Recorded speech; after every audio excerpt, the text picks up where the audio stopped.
What's going on, everybody? I've got something special for you for a pool coaching lesson. Today, I'm joined by Neight from CueItUp Podcast. Neight, say hello. How's it going, Chris? And how is it going, all of Chris's fans and listeners and viewers? I'm really happy to be here. Neight, tell us a little about yourself and the CueItUp Podcast. Yeah, so I am a avid pool fan. I tried to retire for a lot of years, and I decided that I just couldn't do it. And so I switched predominantly over to when I was trying to retire from the game. I switched predominantly over to promoting the game. So I switched from being a player to somebody who tries to just build the game. And I love the game. I absolutely cannot get enough of it. I'm back to playing again now, which is good. I enjoy playing again. I found the love for the game again, and I do a pool podcast where I bring on pros, I bring on top promoters. Demetrius is my co-host, so I also bring him on, and we just talk about pool. It's what's going on in pool. It's what's coming up in pool. What happened in pool. We break everything down as far as the big matchups that are happening, the big tournaments that are happening, the big moves in the industry, stuff like that. We basically are just trying to create that, so to speak, pool itch that people who cannot get enough of the game are able to come and get a little bit more pool content. So that's the goal of what we're trying to do over at the CueItUp Podcast. And Demetrius is a co-host for it, but he also has his own ventures as well. So that's essentially a little bit more about what I do with the podcast. Thanks, Neight. And as y'all heard, we're also joined by Demetrius. Demetrius, say hello. Hi, Chris. Hi, Chris's viewers. Thanks, Neight. So I work. I'm a pool player. I play, I guess, semi-professionally. I play professional level pool, and I compete in professional tournaments. But I've also been doing these pool boot camps, is what I call them, where people can come and actually train with me on my table at my house, stay with me for 3 days. So distance isn't an issue. Most of my clients are national, international. They want to come work with me, and what I love to do is just watch somebody play, really understand how they play, and help them get to the next level. Pool's been a big part of my life, and the fulfillment that comes from taking a hobby that I've pursued for decades and really watching it develop to where you can overcome the obstacles on the table and off the table, start winning tournaments, start beating name players, and just start playing at the level that you've kind of wanted to. That means so much to me that when I see players that have spent 10, 20, 30 years playing pool, maybe they've reached the part where they haven't seen improvement for a while, or they're not sure where to go next. They can't necessarily play full time and devote their life to chasing the tournament trail, but they would just love nothing more than to put their game together in a way that's fulfilling and something they can be really proud of. I love partnering with those players and helping them on their way. Well, fantastic. Thanks, guys, because that's exactly what we're going to be doing today. Today, in today's video, I'd like you to meet Todd. And he submitted his video for the three of us to be able to review his game by playing 3 racks of 8-ball. So just like before, we're going to break this down like I've done in previous videos, except now I have 2 other perspectives to add on top of this. So I'm hoping that with the advice that we're able to give to him, we'll be able to improve his game, as well as any other viewer that's out there watching this that think they have similar issues that they're about to see, if there are any. So without further ado, let's start with the first rack of 8-ball, where I'm going to start with the commentary. Okay, Todd, so here is the first rack, so let's see how you're going to do with this one.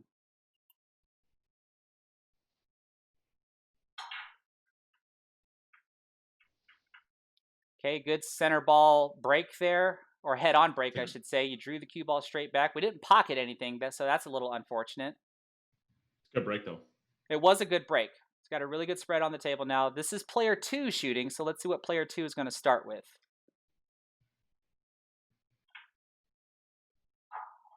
Okay, player 2 is going to be solids.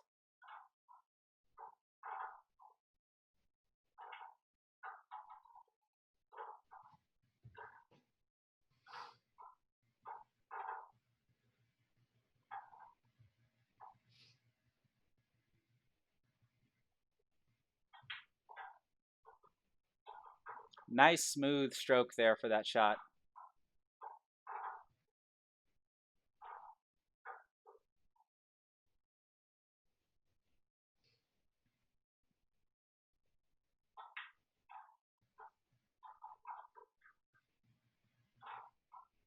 Oh, good hit on that. Just another inch further, and you would have been hooked behind the 9 ball, and you wouldn't be able to see the 7.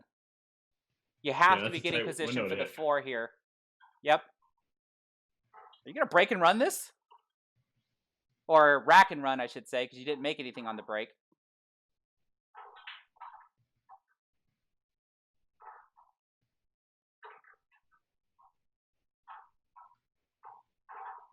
Checking to see if the 8 ball goes in the side pocket. It clearly comes to the lower right corner pocket.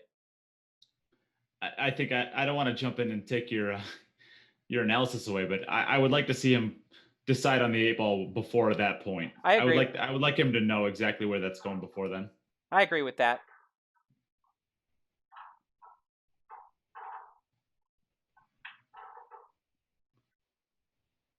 Ooh, Oh, that was a gracious pocket there. Well, wow. So that was literally a 0 inning rack there because you didn't miss as player 2.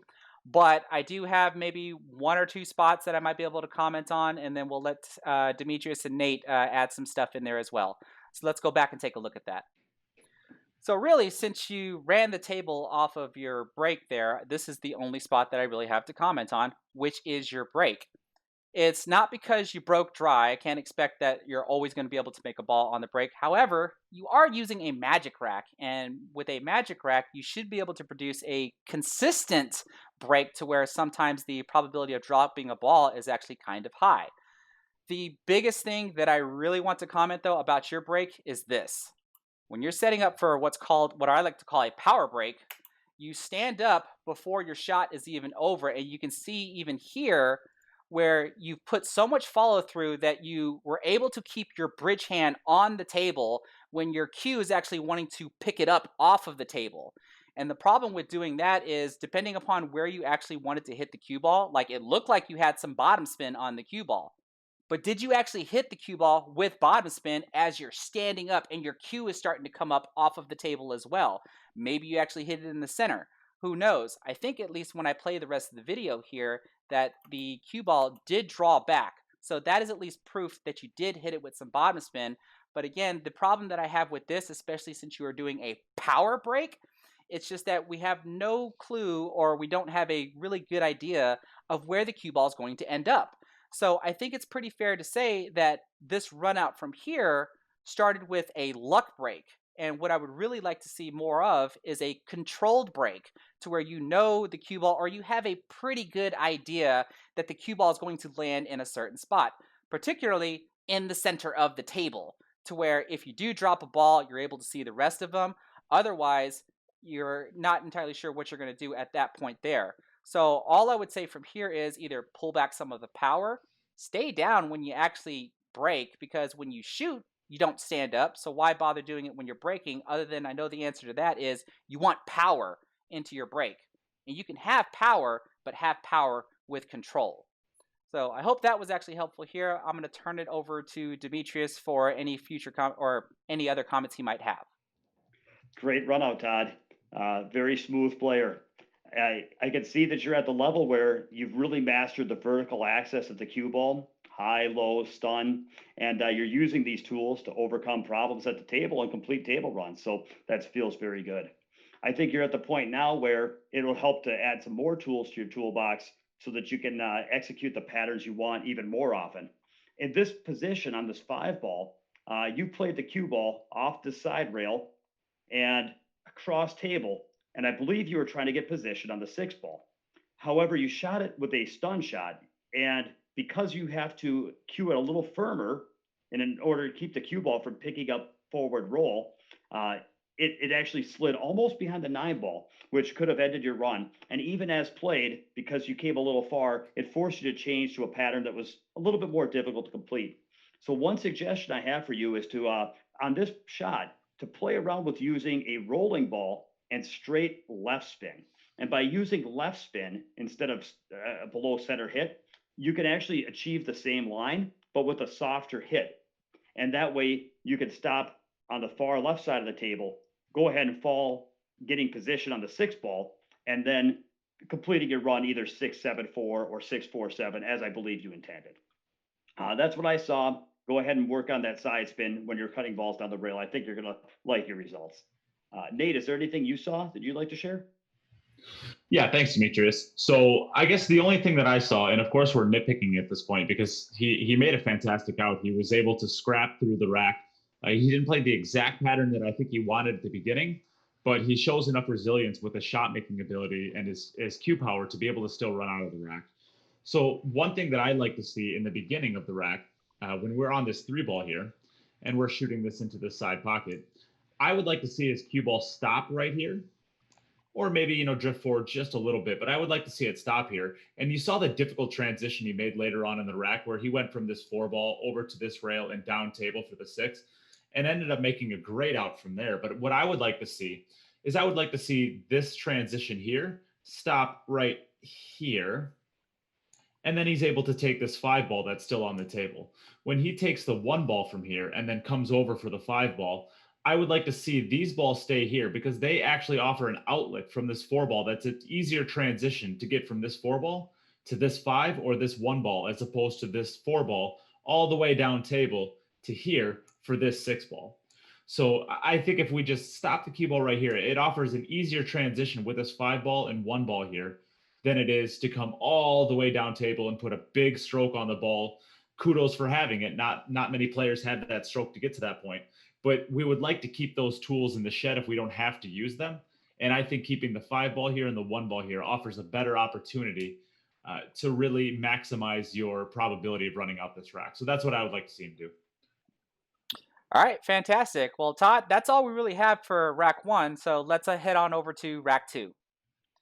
Okay, so here we are with rack 2, and I'm going to pass this over to Demetrius to give us some commentary. So Demetrius, take it away.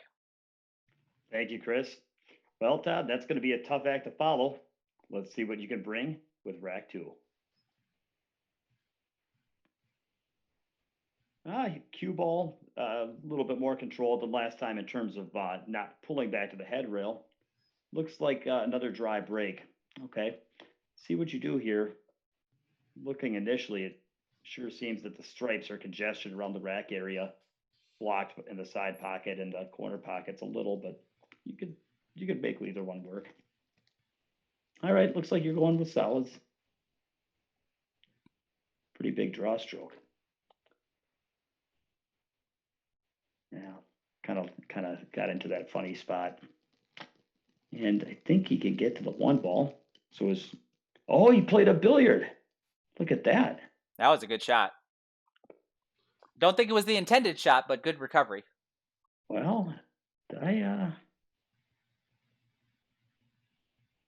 shooting into a half pocket. Ooh, yeah, that's a half pocket is a tough shot. All right, well, this is the first opportunity we've seen for player 2 to come to the table. Now Stripes, that miss. One thing about 8-balls, even though he missed that ball, he sure created a problem for Stripes. So it'll be interesting to see if he's able to. Ooh. All right.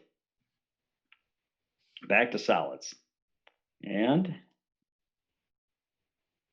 yeah, I like he's picking this ball off to avoid another half pocket shot in the 5-ball. And he got really pretty good here. I believe his only problem ball remaining, I believe that's the 2-ball, which is over by the right-hand side. And that has pretty limited options here. So we'll see if he finds a way to get on that 2-ball. He's looking at it now. He might be trying to drop the side rail. Yeah, that's what he tried to do. Well, he's on the 7. And he might, with his draw stroke, I believe he has the ability to come right back to the same side rail. And I'm elevated slightly. Well, he got on the right side of the table. He's got options. Looks like he's going to have to go to our. He should be free to do that. It looks like the 12-ball prevents him from scratching. Mm-hmm.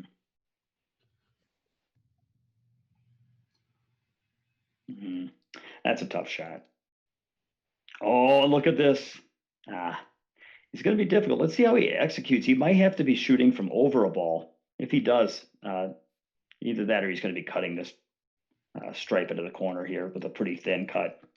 I think that's the 10-ball. Mm-hmm. So let's see his form on these over a ball shots. He has a powerful stroke. It wouldn't surprise me to see him put that down, and he did. That's a very good shot.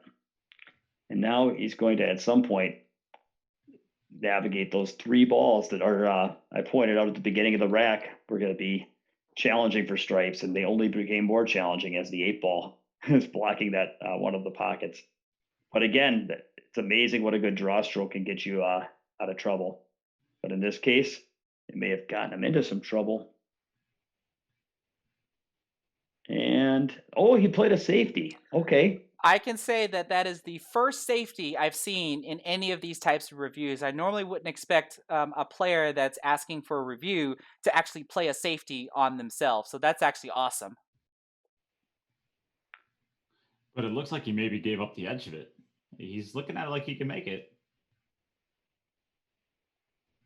Oh, and I believe in APA rules, Everybody plays that 2 rails. Everyone plays that 2 rails. Right. Side pockets are in play.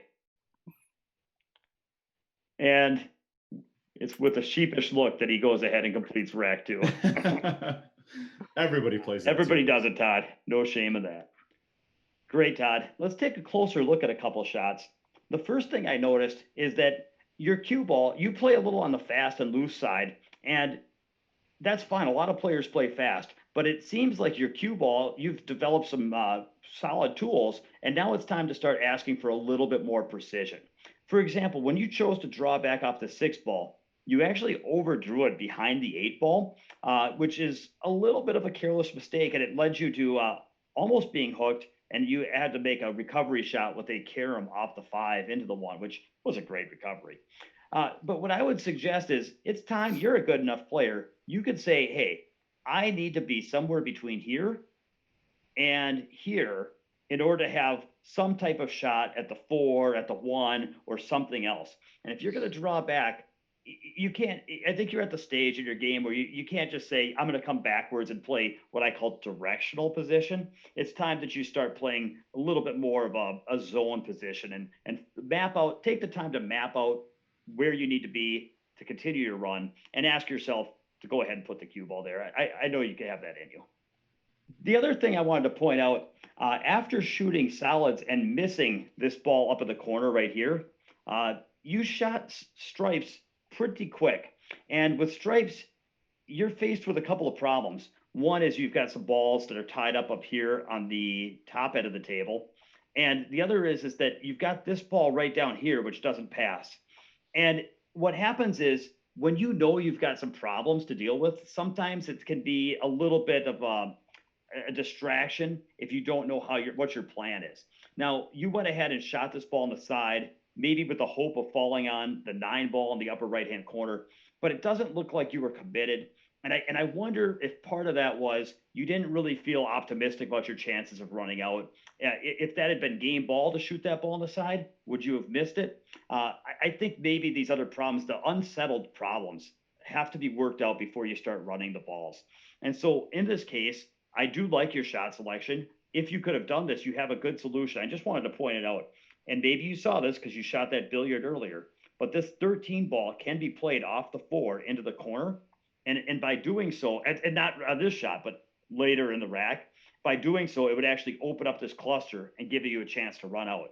And so if you take the time to say to yourself, boy, I have a good break shot off the 13, and if I could fall well on the 9 ball, which I believe you were trying to do, you're actually playing for a run out here. Just make sure you take the time to have a plan for those problem areas, both so that you have a good plan and so that you feel confident about what you're going ahead and doing. Nate, is there anything that you saw in this rack that you wanted to add? Thanks, Demetrius, for the amazing lead-in. I would like to talk more general about Todd's playing abilities, because if you really watch him play, you can see shots that, and I'm gonna fluff him up, and then I'm gonna break him down a little bit. So I'm gonna fluff him up. There are shots that I see in his arsenal that players that have been playing this game for 10, 15, 20 years cannot do. He's got a huge stroke. He seems to have amazing shot making abilities. He's just a little bit lazy when it comes to not only his cue ball, but the way that he approaches the table. So I really want to highlight this point in the rack. So we can take it away. We can press play on this spot right here, and we can see that he actually misses this ball. So let's see this. And then he kind of takes a step around. He grabs his chalk, and this is probably his reset. You can tell there's a little bit of frustration there, no big deal. But then he walks around to the table, and almost immediately when he gets back to the table, he takes 3, 4, 5 seconds to analyze it, and then he gets down on a shot right away. Now, I know that you gave us a little bit of a plug in the beginning, Chris, as far as our playing abilities. We play okay. And I know that I could not pick out everything that I see there in a way to actually run out in the amount of time that it took him to walk around the table. So while I don't want to sound egotistical or anything like that, I can't imagine that he had a clear in plan place from start to finish outside of that first shot. I would like to see you, Todd. You have every single tool in your arsenal to where you can really play some really high level pool. I want to see you incorporate your mind a little bit more into your game and really make decisions and hold yourself accountable for those decisions. So plan out your run there, plan out where your cue ball is going to go, plan out each ball from start to finish, and see how the execution in your head, where you think you can do, and the execution on the table, where there's the disconnect between those two, because everything about your game screams high level, but your execution just isn't quite there. So I guess that would be my suggestion, is to get your mind into your game a little bit more to where you're really thinking about your racks a little better. All right, Todd, I kind of want to add a little bit more to what Demetrius had said on this particular shot because you had overdrawn the ball. But I want to actually give you two options that I think you could have done based on the camera angle that you've given us here. And that is, since we have an open table and you want to claim solids, you have the option to play a mixed combination because it's hard to tell whether or not if this 12 ball can see past the 7 ball to where you can make the 1 ball into the side pocket and then just draw back for the 6.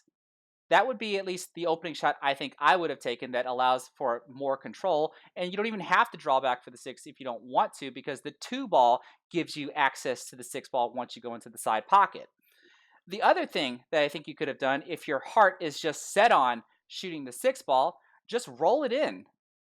Allow the cue ball to come here, and now you certainly have a combination shot that you can take, or you can even come all the way up here for the 3 ball. The point being is that you're not going to have to really try to control your cue ball. Now, of course, controlling your cue ball to what you actually wanted to do is something that you're going to want to practice, but in this scenario here, it wasn't necessary to actually control your cue ball to actually have a more successful run. So this is pretty much what we got for you here on rack 2. Let's head on over to the final rack where Nate's going to take over. All right, Todd, I will jump in for rack 3 so we can start this one up. And I do want to make one comment right away on your break shot. So that's why we're backed up a little bit more on your break here so we can go with it. And what I would like to see you do is as we get down on this cue ball here, you can see that you're cueing on the really far bottom part of the cue ball. I would like to see you move up the cue ball a little bit because you can see where that cue ball came. It shot straight back. I would like to see a little bit more center ball hit there, and then your cue ball doesn't come flying all over the place. When you fly by those bottom corner pockets, you might get kicked in and scratched. You might, you don't have to have that many balls down at the end of the table. I'd like to see the cue ball a little bit more close to center in a natural way, not flying around 3 rails. But this is a phenomenal break. So let's see how you go through it. It looks like you're settling on solids. Yeah, he actually made both solid and stripe. So I think this is the first rack or the only rack where he actually made some balls on the break. Yeah. And I would like to see you up here. We see that we have the 7 ball tied up here, right here. I would like to see you try to work onto that as soon as you possibly can. So we switched over to stripes. Okay. So I like this shot here because I think you're going to end up sending the cue ball towards the 11 ball here, which is good because obviously that's going to be a trouble ball. I think the 12 ball goes. Okay, so I don't like this. And I don't like this because you are already on position for the breakout shot there.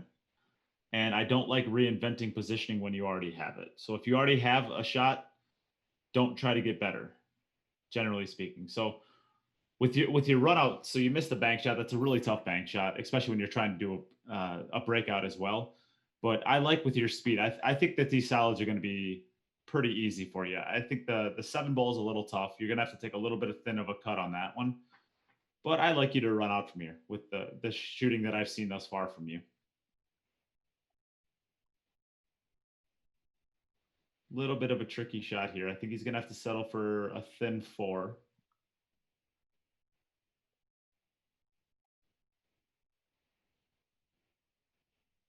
Maybe he's electing for the bank shot, it looks like. Oh, Nope. he's electing for the safety. Okay. Another safety. So this is awesome to actually see some safety play in some of these reviews. Yeah. I don't hate it. It's going to take a difficult transition. You're on the bottom of the. Oh, what a bank shot! What a bank Looks shot! like he has to do it Wow. again, though. Oof! What a bank shot that was. Yeah, it looks like Wouldn't you're. wanna bet against him. Yeah. The 4 ball makes it a little bit bigger of a pocket, but not quite that big of a pocket. So, of course, you're playing against yourself in these situations, but I like the idea that you're able to play a safety and you want your opponent taking swings at that. Even if they make that bank shot there, you want them at the table there taking swings at this. So I like the idea that you're willing to play a safety there. That tells me that you're willing to put what you perceive as your ego aside to be able to give yourself the best chance possible to win a rack. Sometimes with lower players, they think safeties are, I don't know, maybe cheap, or they like to be the big run out players. And you watch players that have success at this game, and they are completely willing to play safeties any time of the day. So let's focus back in on his run out here. And man, he missed that shot, but he banks the balls very strong. That's 3 bank shots that he missed, 2 that he missed and 1 that he made, but the 2 that he missed were really narrow. Yeah, he didn't miss them by much. Yeah, he banks the ball strong.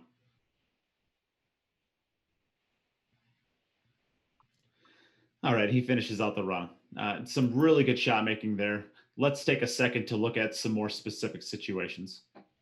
All right, so I mentioned this kind of in live time, but I really want to highlight it and talk a little bit more about why it's important. So this is where we're at, and you're coming around the table, and you kind of take a look at this shot, I really like this shot here, and this is actually afterwards. So I really like this shot right here. So I want to pause this. Let's go back just a tiny little bit here.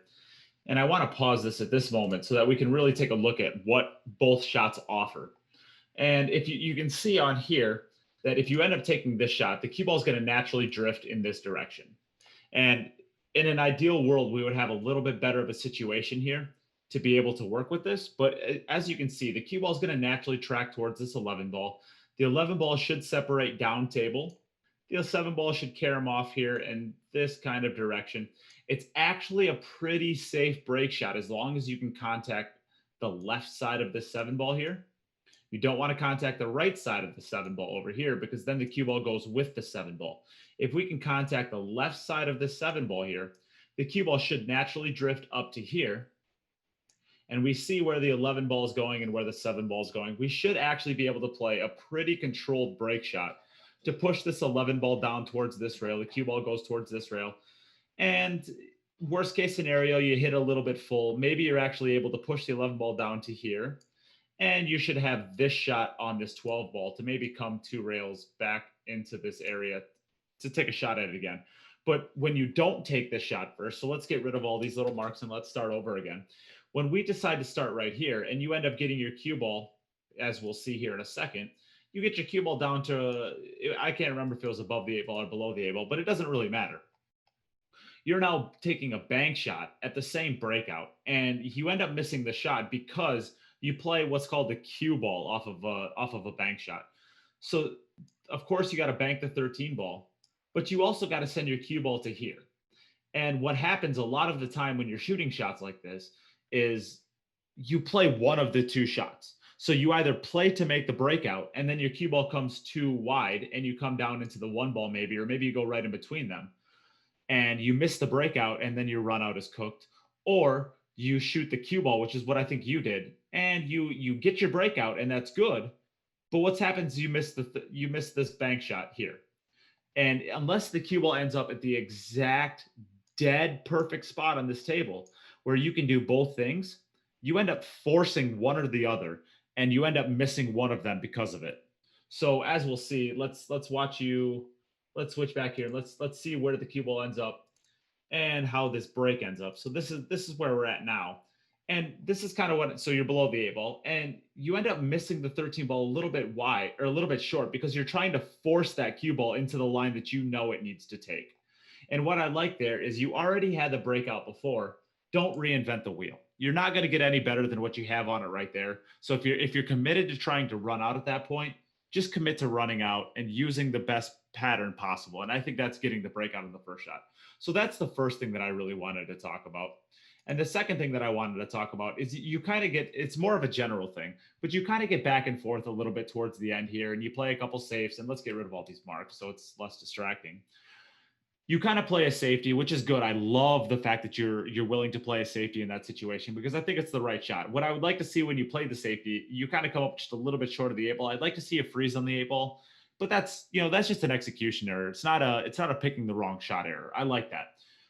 What I like to see is when you're going back and forth between these transitions and you're showing maybe a little bit of frustration with these shots. I would like to see you take a little bit more time, reset, get your mind right. You can't go from stripes to solids to stripes to solids mentally that quickly. I don't think. And maybe your mind works a little bit quicker than mine does, but I like to get the idea where I'm taking a little bit more time. I'm looking at the solids and I'm giving them their due respect and I'm giving the stripes their due respect. So really take the time, pick out your pattern, pick out the way that you want to piece through a rack of 8 ball, and then get down on your shot. It's not a race. It's not a speed run. It's getting out. And when getting out becomes more important than playing really quickly and playing loose and fast, I think you're going to have a lot of success because you really do have every tool in the shed that I'm seeing. You have a big stroke. You have a pretty good cue ball. You seem to do okay with playing through patterns. It's just you play a little bit faster than my liking, and I'd like to see you slow down and really crisp up what your game can be. So I guess those are my main takeaways. I think I think yeah. So I guess I'll leave it there. I think those are my big takeaways. I'm curious to see what you think of this rack, Chris.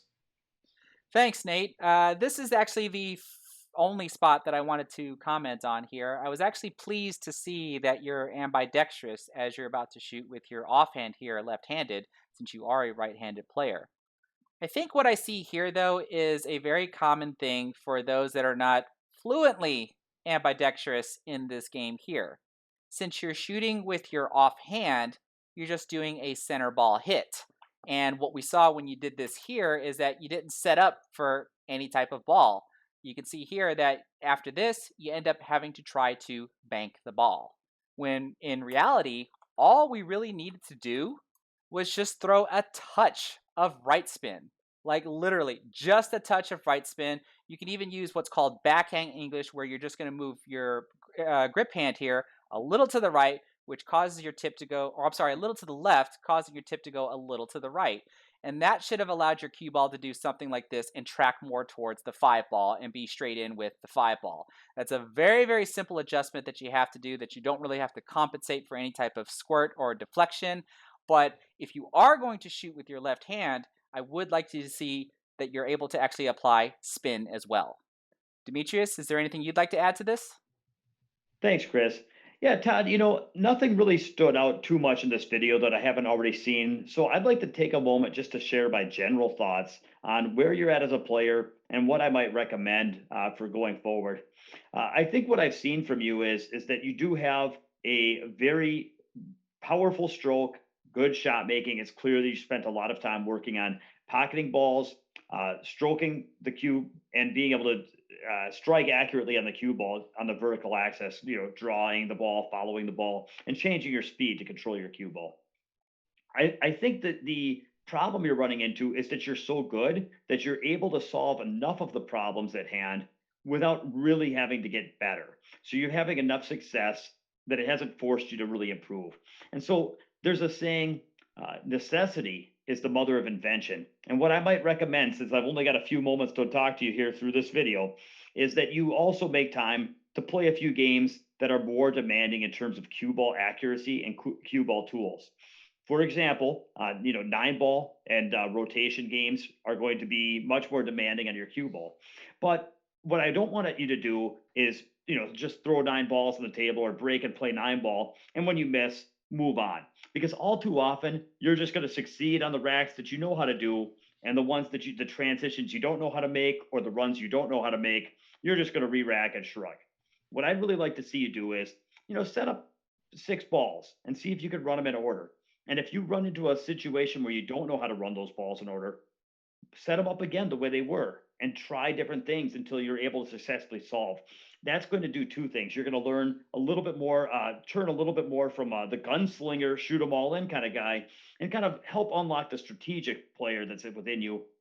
And at the same time, if there's a run out that you can't figure out how to solve, it'll force you then to develop your skills and look up new tools and maybe find ways to incorporate a little bit more size fit in your game, or just a little bit more accuracy with your cue ball and your rail play. So I think that that's the direction. If I just could give you one pointer here through this video, I would like to see you set up 6 ball runs, then shoot them in order, and really go to work on them one at a time so that you continue to develop your toolbox and your strategic mind. Okay, Todd. So I thought you played a fantastic game for these 3 racks of 8 ball here. Nate, do you have any final comments you want to make? Yeah, definitely. We'll start off with Todd. I mean, your stroke is huge. Your shot making is incredible. Uh, we talked a little bit about the things that we think that you can improve along the way, and I do want to touch on one thing that Demetrius was talking about. Playing that 6 ball run out where you just kind of throw up 6 balls. It doesn't really matter what they are, but you run them off in rotation. I actually spent last weekend in Minnesota with Demetrius taking his boot camp. And what I found was I think that I play pretty good. I think that I beat the 9 ball ghost on a big table. And what I found was the 6 ball ghost. That thing is really tough, and that really does make you make really precise movements with the cue ball, especially when you're playing on a bigger table. But you can get away with them a little bit more on the bar boxes. But I would really like to see maybe some of the precision that Demetrius is talking about, and maybe Demetrius, you can talk a little bit more about your boot camp and how you actually help with this. But I would like to see you be a little bit more accountable and precise with the cue ball that you're trying to have. And Demetrius, maybe you want to talk about that a little more. Uh, Thanks, Nate. I guess what I would say, and thanks for coming out. When we all have learning curves where you can improve on certain things, but you can only improve on certain things so far. And what we've seen from Todd is that he's improved on his stroke to where it's powerful and it can do what he needs it to do. He's improved on his shot making to where he can pocket most balls that he aims at, including banks and caroms. But now, how much better at those things can he really get? And is that really what's holding him back? I mean, a game is only as strong as the weakest link. And so to try to fight, he could spend the next 5 years fighting to try to get incrementally better in those areas that he's already proficient. And he's just not going to see the lift at his pool game I'm sure he desires. So what I like to do with my students is I know the game forward and backward, and I really try to isolate the exact areas that they're being held back at, because a little bit of focused improvement in those areas, you can actually see people's games just break through and start to transform literally in front of your eyes. And so that, I read on the comments, Todd, that you said you might be interested in training with me. For those that don't know, you can come train with me for 3 days. But I would love the opportunity, because I think that one thing that stood out for me was your passion for the game and your courage for setting in this video. You put that together, courage and passion, and you show me courage, passion, a lot of firepower, and a big stroke, and I'll show you somebody that can get to the winner's circle. Thanks, guys. And lastly, I would like to say that for the fact that you're able to submit a video for the internet to be able to see, as well as for us to provide comments on, is very encourageable and shows your passion as well. So hopefully you can find that the advice that we give to be helpful, that at least allows you to head towards the direction that you're looking for and improving your game. And if anybody else saw that they have similar issues, then the advice that we're giving here will help you as well. Now, before we close out though, Nate, what do you think his APA skill level would be based on what we saw? I currently would have to say a 5. And I would have to see more racks and more game situations, like if there were clusters onto the table to where he can actually successfully break them out. I mean, the safety part at least bends him towards the level 6 area. The fact that he can even think about playing a safety on himself is fantastic. But based on the 3 racks that I saw here, I would have to say a 5. What do you think? Yeah, and so if we take it rack by rack, if you would have asked me this question immediately after the first one, I would have said 6, maybe borderlining on 7. And I say that because you kept a tight enough cue ball to where you were able to run out of the rack. You showed a huge stroke and you showed great shot making abilities. And sometimes when you look at a rack by rack, and you probably agree to this if you actually look at your game, you have the ability to put together some really incredible runouts and some really incredible racks. And then you can go to, let's say, the second rack and the third rack, and you ended up giving both of the players, figuratively speaking, a couple of innings at the table, 3-4 innings at the table. And I think that it's a little bit tough to say because we are using the magic rack and you're able to get these nice big open spreads. You had a couple of clusters in there along the way that you didn't handle as well as you possibly could have. So I think that brings it down probably to the 5 range. I would like to see a little bit tighter of a cue ball your cue ball. So maybe I could step it back just a little bit. Your shot making and your stroke is easily at the 6 level. Your decision making and your decision making and your pattern play is probably on the lower side of 5. And I think your addressing of the balls is closer to a 4. And I mean that in a way so the easiest thing to change is just incorporating a pre-shot routine and really making yourself ready for each individual shot. And that's the easiest thing to change about your game. And I could see that you average it all out. I'm saying you're on the low end of a 5, but if you just bring that pre-shot routine, you bring that being ready for each individual shot up to a 5 or even a 6 or maybe even a 7, because that is important and it's really easy to do. It's really easy to just slow it down a little bit and get yourself ready for every shot. I could see you being an upper 5, lower 6 type of player who really actually makes a lot of these runouts consistently. And I think that's probably where your game is right now, is like the lower side of 5, but there's really small changes can elevate your game extremely quickly because you do have a lot of the tools in the shed to be a top level player. So Demetrius, what are you thinking on that?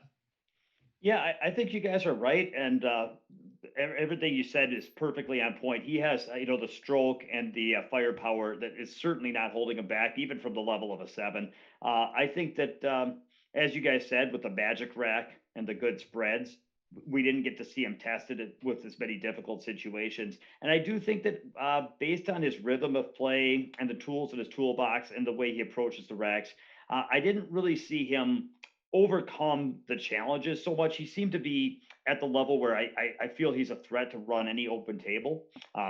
If we were playing and I ran up to the 8 ball and missed, I would expect that he could run out often and play effective safeties on me when he falls out of line, which makes him good enough to definitely be at a 5 level. And but then on the other hand, if the tables are problems and congestion, or if there's a little bit more, balls that only go in certain pockets and some tight maneuvering, then I feel like he's still at the level where he needs his opponents to kind of miss and leave him those open balls that he can then run out. And with a little bit more work, he could become the player that runs through those tougher racks and denies his opponent a shot at all. And I'll tell you, when you go in pool from needing your opponent to make mistakes and sitting in your chair, helplessly hoping to get to the table, and you start becoming the guy that's keeping the other guy in the chair, it takes a fun game and it makes it just delightful. Couldn't agree more. Couldn't agree more. So, Todd, thank you for submitting your video for review here. Nate, Demetrius, thank you for joining me for this session on coaching for pool players. I hope that we can actually do this again, and hopefully everybody's going to be able to find this helpful. If you like what you saw, please give us a thumbs up, and don't forget to subscribe. And also be sure to check out the CueItUp Podcast and MN Pool Bootcamp that I'll link in the description below. Take care, everybody. Yep. Thanks, Chris. See you guys. Thanks, everyone.